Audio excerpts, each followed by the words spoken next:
തെക്കുവടക്കിലേക്ക് വീണ്ടും സ്വാഗതം. ഞാൻ വി കെ ചെറിയാൻ, ഡൽഹിയിൽ നിന്നും എൻ്റെ സീനിയർ സുഹൃത്ത് ശ്രീ എൻ മാധവൻകുട്ടി നാട്ടിൽ നിന്നും. ഞങ്ങൾ ഇന്ന് സംസാരിക്കാൻ ഉദ്ദേശിക്കുന്നത് ഡൽഹിയിലെ പാർലമെന്റിൽ നടക്കുന്ന ചില എം പിമാരുടെ, അതായത് പ്രത്യേകിച്ച് ഭരിക്കുന്ന പാർട്ടിയുടെ ആൾക്കാരും, പ്രൈം മിനിസ്റ്റർ ആകട്ടെ മന്ത്രിമാരാകട്ടെ, അവരും മറ്റ് എം പിമാരും തമ്മിലുള്ള ഇടപെടലിനെ പല വിധത്തിൽ വ്യാഖ്യാനിച്ച് ഒരു കോൺട്രവേഴ്സിയിലേക്ക് കൊണ്ടുപോകുന്ന ഒരു ട്രെൻഡ് ഈയിടെ മലയാളം മീഡിയയിലും ചില എം പിമാരും അതിന് സഹായകരമായുള്ള സ്റ്റേറ്റ്മെൻറ്റുകളും ചെയ്യുന്നുണ്ട്. രാഹുൽ ഗാന്ധി എന്തുകൊണ്ട് പാർലമെന്റ് നടക്കുമ്പോൾ ജർമ്മനിയിൽ പോയി എന്നൊരു ചോദ്യം വന്നു. അതുപോലെ തന്നെ പ്രിയങ്ക ഗാന്ധി എന്തുകൊണ്ട് നരേന്ദ്രമോദിയുടെ ചായ സൽക്കാരത്തിൽ വന്നു. നേരത്തെ നമ്മൾ കണ്ടാണ് പ്രേമചന്ദ്രൻ ചായ സൽക്കാരത്തിന് പോയി അദ്ദേഹത്തിന് RSS ആയിട്ട് മുദ്രകുത്താൻ ശ്രമിച്ചു. മിസ്റ്റർ മാധവൻകുട്ടി, താങ്കൾക്ക് എന്താണ് തോന്നുന്നത്? ഇങ്ങനെ ഒരു ട്രെൻഡ് ഇതുവരെ ഇല്ലാത്തതാണ്. അതായത് എം പിമാർ തമ്മിൽ പാർലമെന്റിൽ അവർ തമ്മിൽ മാനുഷികമായ ഒരു ബന്ധം പലരും അങ്ങോട്ടും ഇങ്ങോട്ടും വെക്കാറുണ്ട്. അവരെ ഒന്നുമില്ലെങ്കിൽ അവരെ വർഷത്തിൽ ഒരു 4 മാസം അങ്ങോട്ടും ഇങ്ങോട്ടും കാണുന്നവരും കോറിഡോർസിൽ ചർച്ച ചെയ്യുന്നവരും മാത്രമല്ല പല കാര്യങ്ങളിലും ഇടപെടുന്നവരുമാണ്. അപ്പൊ അവരുടെ ഈ മാനുഷികമായ ബന്ധത്തെ ഇങ്ങനെ വഷളാക്കുന്നത് ശരിയായ ഒരു ട്രെൻഡാണ്? തീർച്ചയായും അല്ല. പക്ഷെ ഇതിനൊരു മറുപുറം ചെറിയാനുണ്ട്. അതായത് പുറത്ത് ബഹുജനങ്ങളുടെ മുമ്പിൽ കടുത്ത ശത്രുക്കളായി പെരുമാറുക. ഞാനത് വളരെ പാർലമെന്റിലായാലും അസംബ്ലിയിലായാലും ധാരാളം കണ്ടിട്ടുള്ളതാണ്. അസംബ്ലിയുടെ അകത്തളത്ത് പരസ്പരം കഴുത്തിന് പിടിക്കാൻ വരിക, സ്പീക്കറുടെ നടുത്തളത്തിൽ ഇറങ്ങി ബഹളമുണ്ടാക്കുക, പല ചീത്തവാക്കുകളും പരസ്പരം പറയുക. ഇതെല്ലാം കഴിഞ്ഞിട്ട് പിന്നീട് മനുഷ്യ സ്നേഹത്തിന്റെയും മാന്യതയുടെയും പേരിൽ ലോബിയിൽ വന്നിരുന്ന് പരസ്പരം പുഞ്ചിരിച്ച് സിഗരറ്റ് വലിക്കുന്ന പ്രതിയോഗികളെ ഞാൻ എൻ്റെ ജീവിതത്തിൽ മാധ്യമ പ്രവർത്തനത്തിൽ ധാരാളം കണ്ടിട്ടുണ്ട്. ഇവിടെയാണ് കാപട്യം.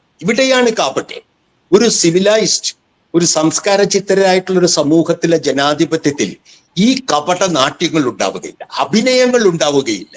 ജനങ്ങളെ കാണിക്കാനായിട്ട് വ്യക്തിപരമായ ശത്രുതയുണ്ടെന്ന് വരെ പ്രകടിപ്പിക്കുന്ന രാഷ്ട്രീയ നേതാക്കളാണ് കേരളത്തിലും ഇന്ത്യയിലും അധികമുള്ളത്. അതാണ് യഥാർത്ഥ പ്രശ്നം.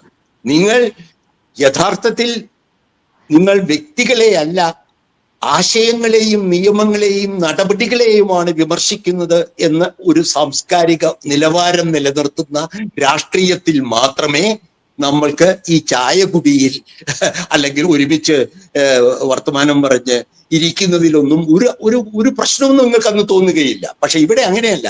ഇവിടെ പാവപ്പെട്ട വോട്ടർമാരെ കബളിപ്പിക്കാൻ വേണ്ടി പരസ്പരം ആജന്മ ശത്രുക്കൾ എന്നുള്ള മട്ടിൽ കൊലവിളിക്കുകയും അത് കഴിഞ്ഞിട്ട് അവരുടെ സ്വകാര്യ നിമിഷത്തിൽ വേണമെങ്കിൽ വന്ദേ ഭാരതിൽ ഒരുമിച്ച് പോകുമ്പോൾ ഞാൻ കണ്ടിട്ടുണ്ട് RSSന്റെയും CPMന്റെയും നേതാക്കൾ ഒരുമിച്ച് ചിരിച്ച് കളിച്ചു പോകുന്നത്.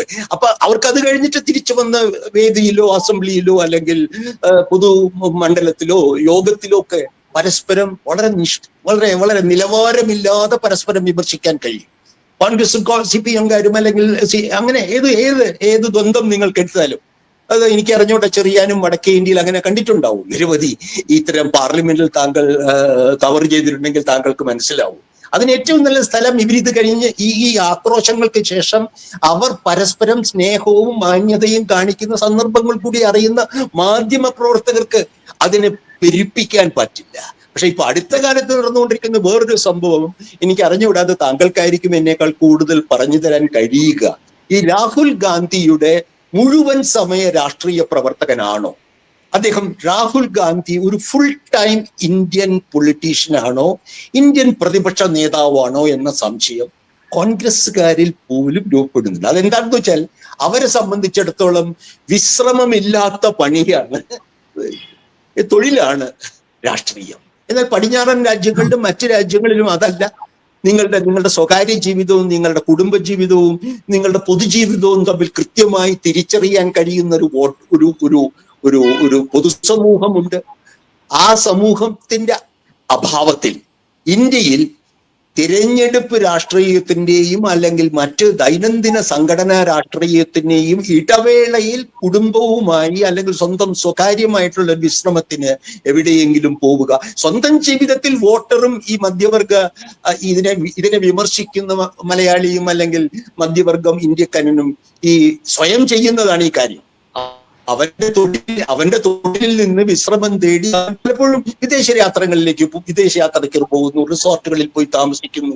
അവന് അർഹിക്കുന്ന, അവന് തീർച്ചയായും അവന് അവകാശപ്പെട്ട കാര്യം ഒരു ഒരു രാഷ്ട്രീയ നേതാവ് എന്ന് പറയുമ്പോൾ വീണ്ടും ഈ മധ്യവർഗ മനസ്സിന്റെ പ്രവർത്തനം വളരെ വളരെ വളരെ സങ്കുചിതവും കാപട്യം നിറഞ്ഞതുമാണ്. അപ്പൊ എനിക്ക് രാഹുൽ ഗാന്ധി രാഹുൽ ഗാന്ധി വളരെ ഒരു ഭാരതോടോ യാത്രയ്ക്ക് ശേഷം എവിടെയെങ്കിലും വിദേശത്തോ അല്ലെങ്കിൽ കാശ്മീരിലോ പോയി 2 ആഴ്ച സ്വകാര്യമായി നമ്മൾ സമയം ചിലവിട്ടു എന്നുള്ളത് വലിയ ആരോപണ രൂപത്തിൽ ഉന്നയിക്കുന്നതിനോട് ഞാൻ യോജിക്കുന്നില്ല. അത് പണ്ഡിറ്റ് നെഹ്റു മുതലുള്ളതാണ്. പണ്ഡിറ്റ് നെഹ്റുവിന്റെ കാര്യം താങ്കൾക്ക് അറിയാമായിരിക്കും.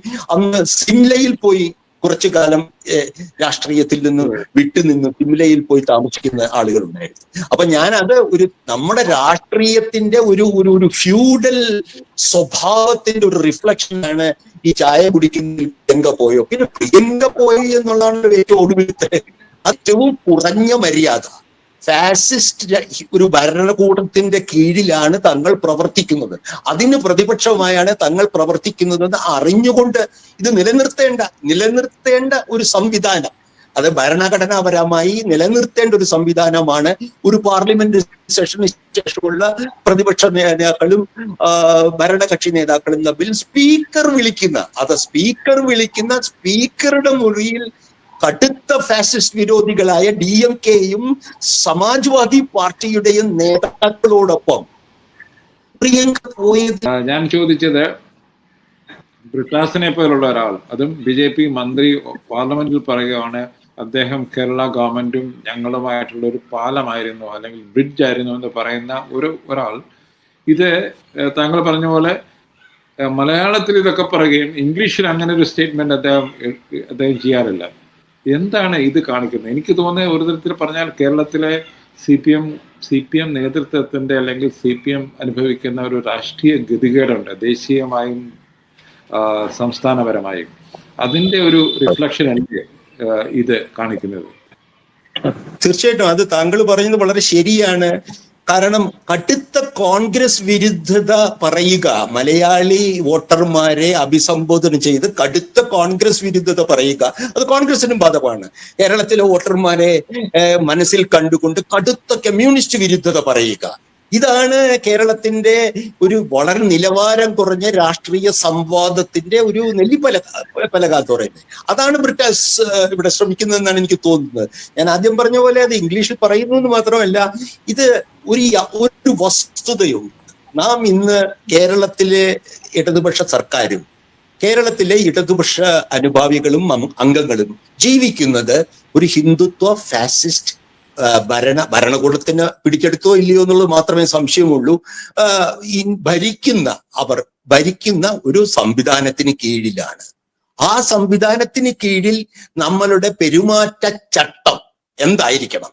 ഒരു ഇടതുപക്ഷ അനുഭാവിയുടെ അല്ലെങ്കിൽ ഒരു ജനാധിപത്യവാദി ഒരു ഫാസിസ്റ്റ് ഗവൺമെന്റിന്റെ കീഴിൽ ഇപ്പോഴും പ്രാദേശിക അധികാരത്തിലിരുന്ന് പ്രവർത്തിച്ചു കൊണ്ടിരിക്കുമ്പോൾ ആ സർക്കാരും ആ സർക്കാരിന് കൂടെ നിൽക്കുന്നവരും ഇത്തരത്തിലുള്ള എന്ത് തരം ബന്ധമാണ് ഈ അധികാര വൃന്ദങ്ങളുമായി നിലനിർത്തേണ്ടത്, അതിന്റെ പ്രതിനിധികളുമായി ഇടപെടുമ്പോൾ കാണിക്കേണ്ട പെരുമാറ്റ മര്യാദകൾ എന്താണ്, ഇതിനെ പറ്റിയുള്ള ഒരു സമചിത്തതയോട് കൂടിയ യാഥാർത്ഥ്യബോധത്തോടു കൂടിയ എന്നാൽ അവസരവാദമില്ലാത്ത എന്നാൽ തത്വാധിഷ്ഠിതമായിട്ടുള്ള ഒരു നിലപാട് കേരളത്തിലെ ഇടതുപക്ഷ ജനാധിപത്യ മുന്നണിക്കും അതിലെ മന്ത്രിമാർക്കും അതിന്റെ പാർലമെന്റ് അംഗങ്ങൾക്കും ഒക്കെ ഉണ്ടാവണം. കാരണം കേരളത്തിലെ ജനങ്ങളെ നിലവാരത്തെ അത്ര താഴ്ത്തി കാണരുത്.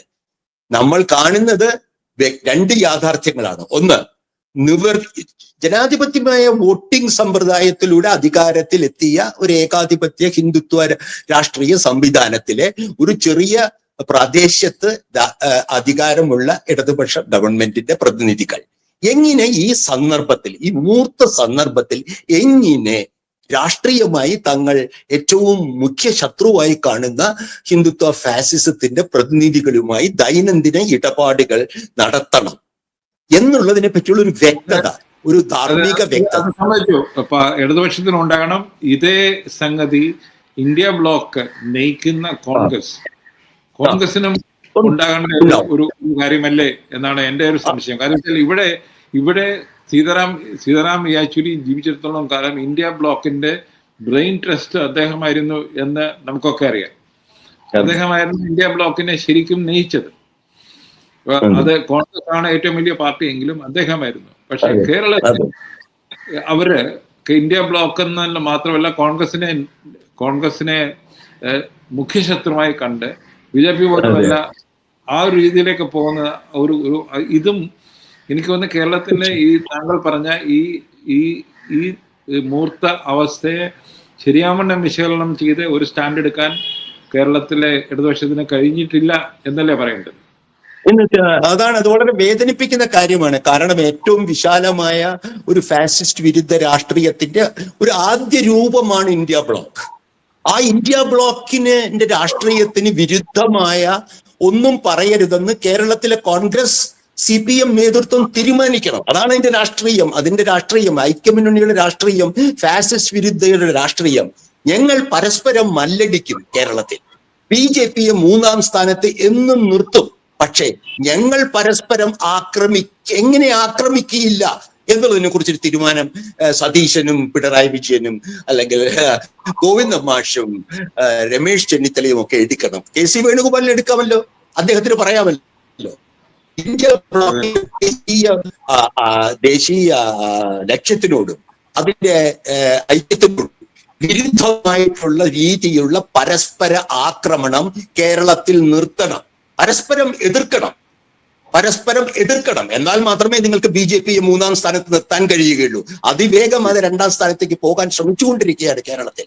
അപ്പോൾ അവരെ പ്രീതിപ്പെടുത്തുന്ന രീതിയിലുള്ള ആക്രമണങ്ങൾ ഒഴിവാക്കുക എന്നുള്ളത് ഇന്ത്യയെ ജനാധിപത്യം വീണ്ടെടുക്കാനും ഇന്ത്യയുടെ ഭരണഘടന സംരക്ഷിക്കാനും പ്രതിജ്ഞാബദ്ധമായ പിണറായി വിജയനും നമ്മുടെ KC വേണുഗോപാലിനും ഒക്കെയുള്ള ബാധ്യതയാണ്. അത് ജനങ്ങൾ ശ്രദ്ധിച്ചുകൊണ്ടിരിക്കുകയാണ്. തെറ്റിദ്ധരിക്കേണ്ട, അത് ആരും അറിയുന്നില്ല. മനോരമയുടെയും അല്ലെങ്കിൽ ദേശാഭിമാനിയുടെയും തലക്കെട്ടിലൂടെയാണ് മലയാളി വോട്ടർ സഞ്ചരിക്കുന്നത് ആരെങ്കിലും വിചാരിച്ചാൽ അയാൾക്ക് തെറ്റുപറ്റി. ഇത്തരത്തിലുള്ള നൈതിക ജനാധിപത്യ മൂല്യങ്ങളും എങ്ങനെ ഫാസിസത്തെ കേരളത്തിൽ ചെറുക്കണമെന്നും ഉള്ള കൃത്യമായ ധാരണയുള്ള രാഷ്ട്രീയ സമൂഹമാണ് കേരളത്തിൽ. അതിന്റെ ഒരു സൂചന കൂടിയാണ് കഴിഞ്ഞ ലോക്കൽ ബോഡീസ് ഇലക്ഷൻ. എങ്ങനെയാണ് ലോക്കൽ ബോഡീസിന് ഒരു വിധത്തിൽ വോട്ട് ചെയ്യുന്നു, എങ്ങനെ മറ്റൊന്ന് അസംബ്ലിയിലാവുമ്പോൾ വേറൊരു വിധത്തിൽ, ലോക്സഭയിലാവുമ്പോൾ വേറൊരു വിധത്തിൽ. ഇതൊന്നും മനസ്സിലാക്കേണ്ടത് കേരളത്തിലെ ബഹുജനങ്ങൾ, കേരളത്തിലെ കൊച്ചു രാഷ്ട്രീയക്കാരായ വളരെ ഉയരത്തിലാണ്. അവർക്ക് ജനാധിപത്യ മൂല്യങ്ങളും ഭരണഘടന എങ്ങനെ തിരിച്ചെടുക്കും, അതാണ് യഥാർത്ഥ മനസ്സിലാവുക. അപ്പൊ ഈ രാഷ്ട്രീയ വർഗത്തിന് മനസ്സിലാവേണ്ടത് കേരളത്തിലെ ഈ ചപ്പടാച്ചിയുള്ള ആക്രമണങ്ങളിലൊന്നും ബുദ്ധിയുള്ള കേരള ജനത വിശ്വസിക്കുന്നില്ല. അവർ മുഖ്യമായി കാണുന്നത് ഇന്ത്യയുടെ ജനാധിപത്യവും ഇന്ത്യയുടെ സ്വാതന്ത്ര്യം വീണ്ടെടുക്കലും തുടങ്ങിയ കാര്യങ്ങളിലാണ്, മൈനോറിറ്റികളുടെ രക്ഷയിലാണ്, ഇന്ത്യയിലെ ഭാവിയിലാണ്. താങ്കൾ പറഞ്ഞതുപോലെ തന്നെ ഇന്ന് ഇടതുപക്ഷ സർക്കാരിനുള്ള പ്രശ്നങ്ങൾ അതേപോലെ തന്നെ UDF സർക്കാർ നാളെ വരുവാണെങ്കിൽ അവർക്കും കേന്ദ്രത്തിൽ നിന്നും അതേപോലെയുള്ള പ്രശ്നങ്ങൾ നേരിടേണ്ടി വരും. അത് കാണിക്കുന്നത് ഇടതുപക്ഷവും കോൺഗ്രസിനെയും BJP ഒരേപോലെയാണ് കാണുന്നത്. പക്ഷേ ഇടതുപക്ഷത്തിനും കോൺഗ്രസിനും ഇന്ത്യ ബ്ലോക്കിന്റെ മെമ്പറായിരിക്കുമ്പോഴും അവരെ നേരാമണ്ണം കാണാൻ കഴിയുന്നില്ല കേരളത്തിൽ. അതൊരു ഒരു ട്രാജഡിയാണ്. അത് നേതാക്കൾ മനസ്സിലാക്കി മുന്നോട്ട് പോകും എന്ന് പ്രതീക്ഷിക്കട്ടെ. നന്ദി, നമസ്കാരം. വേറൊരു വിഷയമായി ഞങ്ങൾ വീണ്ടും നിങ്ങൾ മുമ്പിലെത്തുന്നതാണ്.